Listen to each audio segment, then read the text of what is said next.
Na malengo ya kampuni yetu au malengo ya entertainment ambayo tumeianzisha, tulikuwa tumesoma baadhi ya nyufa za sisi wa Tanzania kwenye maadili kwanza kwa sababu mimi najikita sana na maadili.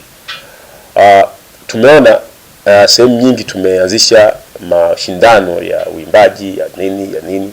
Sasa turudi sasa na vile na vipaji vingine, kipaji cha umisi uzalendo ambacho kitaenda mbele zaidi, kitaibua vipaji vingine vya uimbaji, ushonaji, ususi, kwa sababu vijana wangu hawa wana vipaji vyote.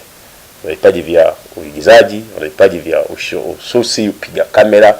Kwa tutapita sasa mtaani kuhamasisha uzalendo wa kufanya kazi. Ya kwanza, tutapita mtaani kuhamasisha uzalendo wa ubunifu.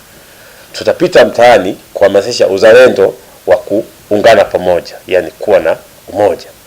Na tutapita mtaani kuhamasisha uzalendo wa kumcha Mwenyezi Mungu. Kwa sababu nchi ili iweze kusimama vizuri lazima iwe na vitu vingi. Moja, tufanye kazi.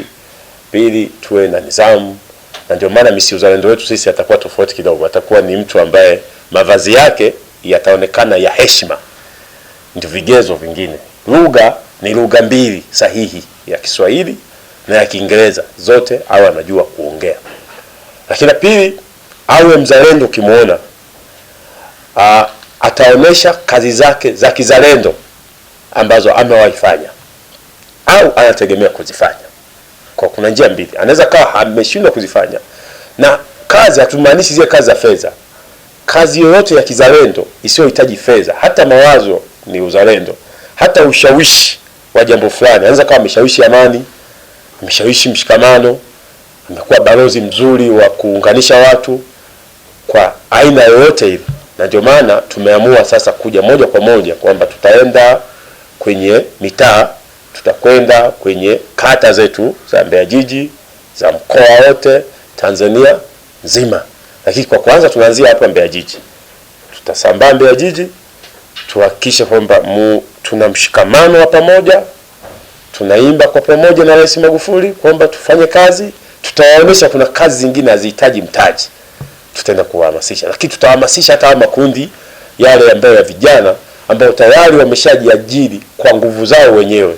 Tutawaonesha kwamba wanavyo vipaji na watakwenda kwenye nafasi zao. Lakini tutaendesha matamasha kwa ajili ya kukutana kwa pamoja kuweza kufanya vizuri. Tunaamini kwa ujio huu tutaweza sasa kuwaunganisha Watanzania kama rais wetu alivyotuunganisha, au kama anavyotuhimiza kwamba tutangulize Mungu mbele au Tanzania mbele. Sasa tunataka tutafsiri kauli ya rais kwa vitendo. Na hili tutakwenda bila kuangalia itikadi. Tutaenda kama wazalendo. Kwa hiyo wanambea pote walipo, tutakavyokuja sisi tutakuja bila itikadi. Tutataka tuzungumze Tanzania kwanza, alafu mengine baadaye. Kwa hiyo tutazungumza Tanzania na ubora wa Tanzania tulionayo, kwamba vijana wetu ni bora. Sasa tutawakuta huko wengine ambao wanaendesha shughuli zao. Wale ambao wataonekana ni machampion kwenye shughuli zao tutawaboost. Sasa leo vile tutatambulisha baadhi ya wasanii wetu tunao hapa, lakini tumeomba baadhi ya walezi. Tunaye mmoja leo ambaye ni mama, na sisi tumeangalia tu sifa moja kwamba ni mwalimu, atawafundisha vijana wetu vizuri. Lakini kwa muonekano wake na msimamo wake ambao nimepitia baadhi ya vitu vyake anavyofanya, ni mzalendo.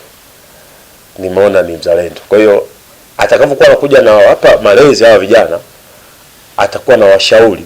Ninaamini atakuwa na washauri kama mama, lakini pili kama Mtanzania mzalendo. Na leo nimekutana na nyie, na pia nimekutana na kakangu Ndele Mwaselela ambao ni mdau katika mambo yetu mengi, katika historia yetu, katika kikundi chetu au mmoja wetu wa UWT. Amekuwa ni baraka sana katikati ya hiyo. Kwa majina mimi naitwa Oliver Asukenye Kibona. Kwa ajira mimi ni mwalimu, nafundisha shule ya msingi Mlimani, na pia ni mwenyekiti wa UWT katika mkoa wetu wa Mbeya. Ndio maana nimesema kwamba Mwaselela imefanyika baraka, ni mtu ambaye anajishusha, ni mtu ambaye anasikiliza walionacho na wasionacho. Kwa hali zile tulizonazo, yeye anatubeba. Ni mengi ametufanyia, kama hivi tu ameweza kutusomeshea watoto kadhaa ambao wanasoma kwenye shule yake ambayo ni St. Patrick kule Dar es Salaam.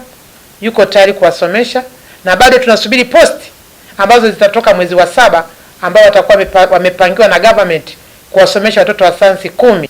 Na hivi nimekuja si kwamba mimi nastahili sana kwa katikati ya hii, ni kwa sababu tumeungana katika hilo. Kwa ndio maana niko hapa leo, si kwa sababu ni mwenyekiti wa UWT, hapana, kwa sababu mimi mwenyewe ni mzalendo katika nchi yetu ya Tanzania.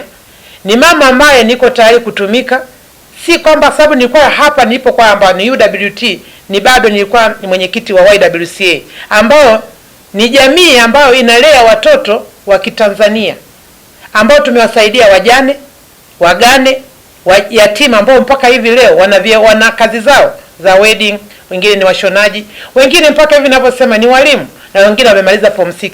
Si kwamba tulikuwa na kipato, ni katika hali ya uzalendo. Ndio maana nilikuwa nataka niseme katika hilo kwamba nimekuwa ni mtu ambaye ninajihusisha. Na katikati ya hiki ambacho tumekutana leo, ambaye ametuunganisha katika Tanzania yetu na pia katika mambo ya uzalendo, nina mtoto ambaye nimemlea katika kikundi cha YWCA ambaye anaitwa Neema. Yuko hapa naye ni mmoja wapo katika hiki kikundi ambacho kimekuja leo katika mkoa wetu wa Mbeya, na katika hiyo mikoa mingine ambayo ameisema kwamba ameanza na Mbeya, ataenda Morogoro, ataenda Dodoma. Lakini namshukuru Mungu katika malezi yangu nina mtoto ambaye niko naye hapa. Kwa pia na leo Mwaselela ananiambia na nitunuku zawadi ya kwamba mimi nitakuwa mlezi katika hiki kikundi. Si kwamba mimi nastahili, ila ameona jinsi nilivyokuwa katika hali ya uzalendo na hali ya kuweza kutumika na kuwafuata walioko chini, ambao yamkini wakatoka katika shule yangu ya msingi ni yatima, ni watu ambao hawajiwezi, na pia katika jamii ya mkoa wetu wa Mbeya na Tanzania nzima kwa ujumla, kwamba tuwafate watu wasio nacho.